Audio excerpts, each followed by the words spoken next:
আগামী বছর বঙ্গ বিধানসভা নির্বাচন, তার আগে রাজনীতির আকাশে তরজার গর্জন। পশ্চিমবঙ্গের সীমান্তবর্তী জেলাগুলিতে ভোটের ফায়দা তুলতে জামাতের সাহায্য নেয় শাসক দল। এই অভিযোগে সরাসরি মুখ্যমন্ত্রীকে নিশানা করেছেন রাজ্য বিজেপি সভাপতি সুকান্ত মজুমদার। কৌশলে টেনে এনেছেন সিপিএমকেও। পাল্টা তৃণমূলের জবাব, কুৎসা মিথ্যে অপপ্রচার চালাচ্ছে সুকান্তর দল। এই জামাতের লোকেদেরকে ভোটের সময় আনিয়ে সীমান্তবর্তী এলাকায় কাজ করান, বলেন যে বিজেপিকে একটু ভোট নয়, সিপিএমকে একটু ভোট নয়, সব ভোট তৃণমূলে। মুখ্যমন্ত্রী করান। 2026-এর বিধানসভা নির্বাচনের আগে বঙ্গে কার্যত মেরুকরণের রাজনীতিতে শান।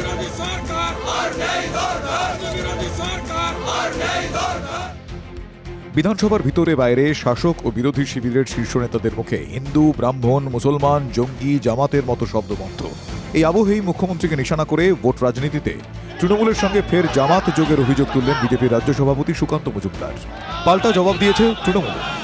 মাননীয় মুখ্যমন্ত্রীকে ইঙ্গিত করে, সরকারকে ইঙ্গিত করে জঙ্গিদের সরকার, জঙ্গি যোগ, এই কথাগুলির কুৎসা, বিভ্রান্তি ছড়ানো, মিথ্যাচার, নোংরা রাজনীতির আমরা তীব্র বিরোধিতা করছি। সোমবার বিধানসভা থেকে সাসপেন্ড হওয়ার পরে বিরোধী দলনেতা শুভেন্দু অধিকারী তৃণমূল সরকার ও মুখ্যমন্ত্রীকে হিন্দু বিরোধী আখ্যা দিয়ে সংখ্যালঘু তোষণের অভিযোগ তোলেন। বাগদেবীর অপমান, তার বিরুদ্ধে প্রতিবাদ করতে গিয়ে বের করে দিয়েছে মুসলিমদের সরকার, মোল্লাদের সরকার, মমতার সরকার। মঙ্গলবার বিধানসভায় এর জবাব দেন মুখ্যমন্ত্রী। সংখ্যালঘু তোষণের অভিযোগ উড়িয়ে নিজেকে ব্রাহ্মণ পরিবারের কন্যা বলে পাল্টা চ্যালেঞ্জ ছোড়েন। আমাকে বলেছে আমি নাকি হিন্দু ধর্মকে তাচ্ছিল্য করি, আর আমি মুসলিম লীগ করি। আমাকে এই জীবনে এসেও শুনতে হবে এত সংগ্রাম করার পর যে জম্মু কাশ্মীরের টেরোরিস্টদের সাথে আমার সম্পর্ক, আর বাংলাদেশের সাথে টেরোরিস্টদের সাথে আমার সম্পর্ক। আমি স্পিকার স্যার বাংলার মানুষকে বলবো, যদি প্রমাণ করতে পারেন একদিনে মুখ্যমন্ত্রী ছেড়ে দিয়ে চলে যাব। কিন্তু তরজা এখানেই শেষ হয়নি। মুখ্যমন্ত্রীকে টার্গেট করে জামাত শিবিরের সঙ্গে যোগ সাজসের অভিযোগ তোলেন কেন্দ্রীয় প্রতিমন্ত্রী ও রাজ্য বিজেপির সভাপতি সুকান্ত মজুমদার। উনি ওনার ভোট ব্যাংক, মুসলিম ভোট ব্যাংককে অ্যাপিস করেছেন। হিন্দুদের কালচার, হিন্দুদের সংস্কৃতিকে যদি গালি দেন, তাহলে ভাই উনি ভাবে যে মুসলিম যারা উগ্র মানসিকতার আছে, যারা জামাতের সাপোর্টার, তারা সাপোর্ট করবে মুখ্যমন্ত্রীকে, এবং সেটা তিনি করান। এ রাজ্যে উত্তরবঙ্গ ও দক্ষিণবঙ্গ মিলিয়ে বাংলাদেশ সীমান্তবর্তী জেলার সংখ্যা মোট 9টি। এর মধ্যে উত্তরবঙ্গে আছে কোচবিহার, আলিপুরদুয়ার, জলপাইগুড়ি এবং মালদা। দক্ষিণবঙ্গে মুর্শিদাবাদ, নদিয়া, উত্তর ও দক্ষিণ 24 পরগনা, এই 4টি জেলা রয়েছে। এর মধ্যে সংখ্যালঘু অধ্যুষিত 3 জেলা, মালদা, মুর্শিদাবাদ এবং উত্তর দিনাজপুর। বঙ্গ রাজনীতির নিরিখে এই মুহূর্তে 9 জেলাতেই মূল লড়াই তৃণমূল ও বিজেপির মধ্যে। গত লোকসভা নির্বাচনে এই বাংলাদেশ সীমান্তবর্তী 9 জেলার মোট 21টি লোকসভা আসনের মধ্যে 7টি বিজেপি, 14টিতে জয়ী হয় তৃণমূল কংগ্রেস। নির্বাচনী পরিসংখ্যান অনুযায়ী 2008-এর পর থেকে ধীরে ধীরে রাজ্যের সংখ্যালঘু ভোট তৃণমূলের দিকে গিয়েছে। উল্টো দিকে হিন্দু ভোটারদের একত্রিত করার ডাক দিচ্ছেন বিজেপি নেতারা। স্পষ্ট হচ্ছে মেরুকরণ। উনি সিমিল লোক ইমরানকে রাজ্যসভায় পাঠান। ববি হাকিম দাঁড়িয়ে পাকিস্তান ইয়া ভি এক মিনি পাকিস্তান বলেছেন। ববি হাকিম অন্য ধর্মের লোককে তার ধর্ম গ্রহণ করতে বলেছেন। ববি হাকিম অন্য ধর্মের লোককে, অন্য ভাষার লোককে, বাঙালিকে উর্দু বলতে বলেছেন। তাই এগুলো কি?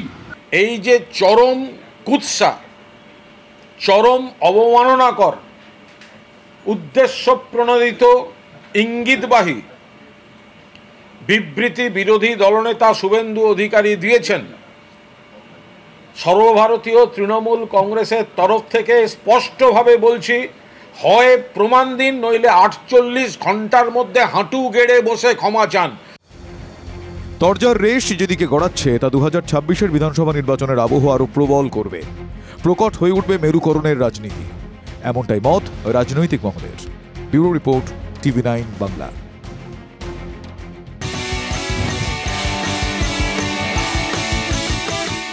এই মুহূর্তে একটা ব্রেকিং নিউজের নজর রাখবো। রক্ষকই যখন ভক্ষক, দমদমে লোকাল ট্রেনে তরুণী শ্লীলতাহানির অভিযোগ।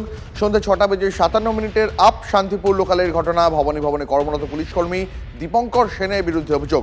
সল্টলেকের অফিস থেকে বেরিয়ে বিধাননগর থেকে ট্রেন ধরেন তরুণী। অভিযোগ, দমদমে নামার সময় ভিড়ের সুযোগ নিয়ে তরুণী শ্লীলতাহানি করেন অভিযুক্ত পুলিশকর্মী। দমদম জিআরপি থানায় অভিযোগ দায়ের করেছেন তরুণী। অভিযোগপত্রে তরুণী জানিয়েছেন, আপত্তি জানালেও অভিযুক্ত ক্রমাগত তাঁকে বিরক্ত করতে থাকে। দমদমে নেমে চিৎকার করতে থাকেন ওই আক্রান্ত তরুণী। তরুণীর কাছে ঘটনার কথা জানতে পেরে সহযাত্রীরা অভিযুক্তকে ধরে জিআরপিতে তুলে দেয়। প্রত্যেক দিনের তুলনায় আজকে ট্রেনে অত ভিড়ও ছিল না, খুব কমই ছিল। তো আমার পরে আরও আমি প্রত্যেক দিন লেডিসেই উঠি, নয় ফার্স্ট কম্পার্টমেন্ট নয় লাস্টে। তো আজকে ট্রেনটা ঢুকে যাওয়ায় আমি মিডিল কম্পার্টমেন্টে জানি, আর ওটা হচ্ছে জেনারেলে ছিল। তো বাকি সবে উঠে যাওয়ার পর আর 2-3 জন থাকা মাত্রই আমি ট্রেনে ওঠার চেষ্টা করি, কারণ যেহেতু আমি দমদমেই নামবো। তো আমার পিছনে আরও 2জন দাদা ছিলেন, তারাও ওঠার চেষ্টা করেন। আর একজন ব্যক্তি যে খুব খারাপ কাজ করেন, আর উনি পালিয়ে যাবার চেষ্টা করেন। তো আমি সেই মুহূর্তে ট্রেন থেকে হাতটা ছেড়ে ওনার হাতটা ধরি এবং আমি ওনাকে ধরতে পেরেছি। তারপর যা হবার এখানে এসে হয়েছে। আমি প্রত্যেক দিনই যাতায়াত করি, তো অনেক দাদা ভাই সবারই মানে টাচ লাগে না তা না। ভিড় ট্রেনে বাসে ওঠা যাওয়া আমারও হয়, কিন্তু এমনি কখনো এমন সমস্যার সম্মুখীন আমি কখনো হইনি। এই প্রথমবার, তাই আমি খুবই ভয় পেয়ে গিয়েছি। 7:04 শান্তিপুর লোকালে একটি 26-22 বছরের একটি মেয়ে, তিনি ট্রেনে ওঠে বিধাননগর থেকে। আর যেই লোকটা এই ঘটনাটা ঘটায় তিনি পুলিশেই আছেন, রাজ্য পুলিশে উনি কাজ করেন।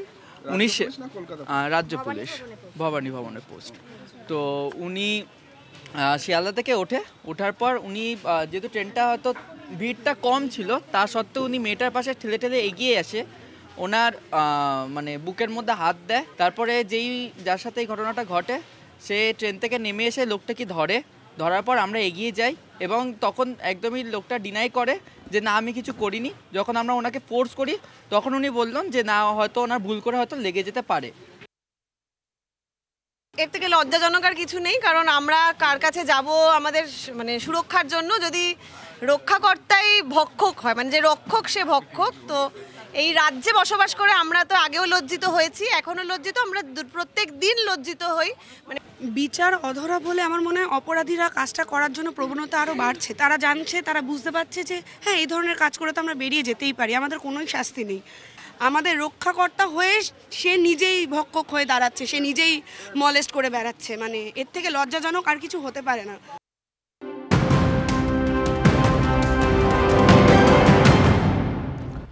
আবহাওয়ার খবরে নজর রাখবো। পশ্চিমী ঝঞ্ঝা ঝেড়ে বৃষ্টি আজও। সকাল থেকে বৃষ্টি বাঁকুড়া, বর্ধমান জেলায়। বৃষ্টির সঙ্গে ঝড় বজ্রপাতের আশঙ্কা। আরো বিস্তারিত জানাবেন কমলেশ চৌধুরী, রয়েছেন টেলিফোন লাইনে। কমলেশ, দেখো, একটা শক্তিশালী পশ্চিমী ঝঞ্ঝা এই মুহূর্তে আমাদের দেশের উপর প্রভাব ফেলছে। এর প্রভাবে উত্তর ভারত, মধ্য ভারত সব জায়গাতেই বৃষ্টি বাদলা চলছে। এবং আমাদের যদি পশ্চিমবঙ্গের দিকে খেয়াল করা যায়, সকাল থেকে বাঁকুড়া, পশ্চিম বর্ধমান, পূর্ব বর্ধমানে বৃষ্টি কোথাও হয়েছে, কোথাও আগামী 2-3 ঘন্টায় বৃষ্টি হবে। এবং আবহবিদরা বলছেন যে এই বৃষ্টি বাদলাটা রবিবার পর্যন্ত হতে পারে। কালকে হয়তো বৃষ্টির পরিমাণ খানিকটা কমলেও শনি রবিবার আবার বৃষ্টির বিস্তার এবং দাপট দুই বাড়বে। এবং যেটা দেখা যাচ্ছে যে বৃষ্টি হয়তো সব জায়গায় এখনো হয়েছে এমন নয়, কিন্তু যেখানে যেখানে বৃষ্টি হয়েছে একেবারে তাণ্ডব হয়েছে। মানে কোথাও 30 থেকে 40 কিলোমিটার বেগে ঝড় বয়েছে, কোথাও 40 থেকে 50 কিলোমিটার বেগে ঝড় হয়েছে। এবং বৃষ্টি তার সঙ্গে অনেক জায়গায় প্রবল বৃষ্টি হয়েছে, মাঝারি ধরনের বৃষ্টি, এবং কোথাও শিলাবৃষ্টিও হয়েছে। ফলে চাষে একটা ক্ষতির আশঙ্কা হচ্ছে। বুঝতে পেরেছি কমলেশ, অনেক ধন্যবাদ তোমাকে। ফের ট্রেন বাতিলের যে সমস্যায় পড়তে চলেছেন যাত্রীরা। রক্ষণাবেক্ষণের কারণে হাওড়া থেকে বাতিল একাধিক ট্রেন, পরিবর্তন সময়সূচিতেও বাতিল কালকা হাওড়া নেতাজি এক্সপ্রেস। 20 এবং 21 ফেব্রুয়ারি বাতিল করা হয়েছে হাওড়া কালকা নেতাজি এক্সপ্রেস। 21 ফেব্রুয়ারি বাতিল হাওড়া বিকানের সুপারফাস্ট। 20 এবং 21 ফেব্রুয়ারি বাতিল যোধপুর হাওড়া সুপারফাস্ট এক্সপ্রেস। 22 এবং 23 ফেব্রুয়ারি বাতিল করা হয়েছে হাওড়া যোধপুর সুপারফাস্ট এক্সপ্রেস। বাতিল ইন্দোর হাওড়া শিপ্রা এক্সপ্রেসও। বাতিল আহমেদাবাদ আসানসোল উইকলি এক্সপ্রেস। সমস্যায় ট্রেন যাত্রীরা। একগুচ্ছ ট্রেন বাতিলের যে সমস্যায় পড়তে চলেছেন যাত্রীরা। রক্ষণাবেক্ষণের কারণে হাওড়া থেকে বাতিল একাধিক ট্রেন, পরিবর্তন করা হয়েছে সময়সূচিতেও। বাতিল কালকা হাওড়া নেতাজি এক্সপ্রেস এবং সহ একগুচ্ছ ট্রেন। কেরলের মালাপ্পুরম ফুটবল খেলা তখন সবে শুরু হবে। তার আগে আতশবাজি ফাটছিল, সেখান থেকে বিপত্তি। আচমকায় একসঙ্গে অনেকগুলো বাজি ফেটে গ্যালারির বিভিন্ন প্রান্তে ছড়িয়ে পড়তে থাকে। আগুন আর ধোঁয়ায় রীতিমতো হুলুস থুলুস কাণ্ড বেঁধে যায়। প্রাণ বাঁচাতে এদিক ওদিক ছুটতে থাকেন দর্শকরা।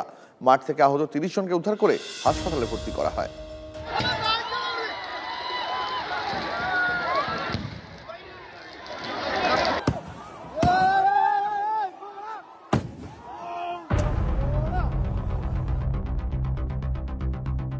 ফুটবল মাঠে দুর্ঘটনা আগেও ঘটেছে। কখনো দুদলের সমর্থকদের সংঘর্ষে রক্ত ঝরেছে, কখনো আবার মর্মান্তিক মৃত্যুর কারণ হয়েছে বজ্রপাত। এবারে কেরালার মাঠে দুর্ঘটনা হলো মাঠে নিয়ে আসা আতশবাজি থেকে। কেরলে ফুটবল ঘিরে এমনিতেই মানুষের উন্মাদনা আছে। মালাপ্পুরামে আরকোডের মাঠে মঙ্গলবার ছিল স্থানীয় একটি টুর্নামেন্টের ফাইনাল ম্যাচ। ভিড়ে ঠাসা মাঠে ম্যাচ শুরুর আগে চলছিল আতশবাজি প্রদর্শন। হঠাৎই মাঠে জড়ো করা সব আতশবাজিতে আগুন ধরে যায়।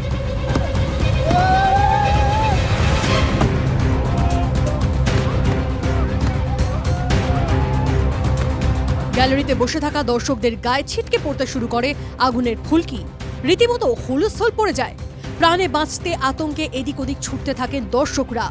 আতশবাজির আগুনে অনেকেই আহত হন। দ্রুত ঘটনাস্থলে পৌঁছয় পুলিশ ও উদ্ধারকারী দল। আহতদের উদ্ধার করে কাছের একটি বেসরকারি হাসপাতালে নিয়ে প্রাথমিক চিকিৎসা শুরু হয়। আতশবাজিতে অন্তত 30 জন আহত হয়েছেন বলে পুলিশ জানিয়েছে। ফুটবল মাঠে এমন দুর্ঘটনায় ক্ষুব্ধ দর্শকেরা। অনেকেই মাঠে আতশবাজির ব্যবহার বন্ধ করার দাবি তুলেছেন। স্থানীয় ফুটবল ক্লাব এবং সংগঠকরা দুঃখ প্রকাশ করলেও দোষীদের শাস্তির দাবিতে সরব হয়েছেন সাধারণ মানুষ। প্রাথমিকভাবে জানা গিয়েছে এই আতশবাজি প্রদর্শনীর কোনো অনুমতি ছিল না। কিভাবে সেখানে আতশবাজি প্রদর্শনী এবং বিস্ফোরণ হয়েছে তা তদন্ত করে দেখা হচ্ছে বলে পুলিশ জানিয়েছে। Bureau report, TV9 Bangla.